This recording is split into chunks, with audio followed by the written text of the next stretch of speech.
बिस्मिल्लाहिर्रहमानिर्रहीम। मोहतरम सामीन, फ़ख्र दो आलम नूर मुजस्सम शफ़ी मुअज़्ज़म रहमत दो आलम सल्लल्लाहु अलैहि वसल्लम ने इरशाद फरमाया, जो मेरा उम्मती रमज़ानुल मुबारक के पूरे रोज़े रखे। अब 30 रोज़े हुए तो 30 रखे, 29 हुए हैं तो उसने 29 रोज़े रखे। अब जैसे ही रमज़ानुल मुबारक का महीना ख़त्म हुआ तो अल्लाह के प्यारे नबी प्यारे रसूल सल्लल्लाहु अलैहि वसल्लम ने इरशाद फरमाया, फिर शवाल का महीना आता है। तो पहला दिन तो ईद का है, ईद का दिन गुजार कर फिर वो शवालुल मुकर्रम के 6 रोज़े रखे। अब ये 6 रोज़े दूसरे दिन से भी बंदा शुरू कर सकता है और पूरा महीना इसको मुकम्मल कर सकता है।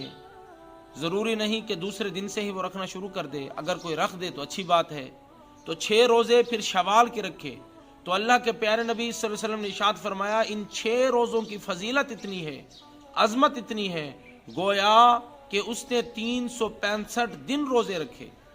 यानी पूरा साल वो ऐसा है जैसा कि पूरा साल वो रोज़ादार रहा। मौला हम सबको ये 6 रोज़े रखने की भी तौफीक अता फरमा। वमा अलैना इल्लल बलागुल मुबीन।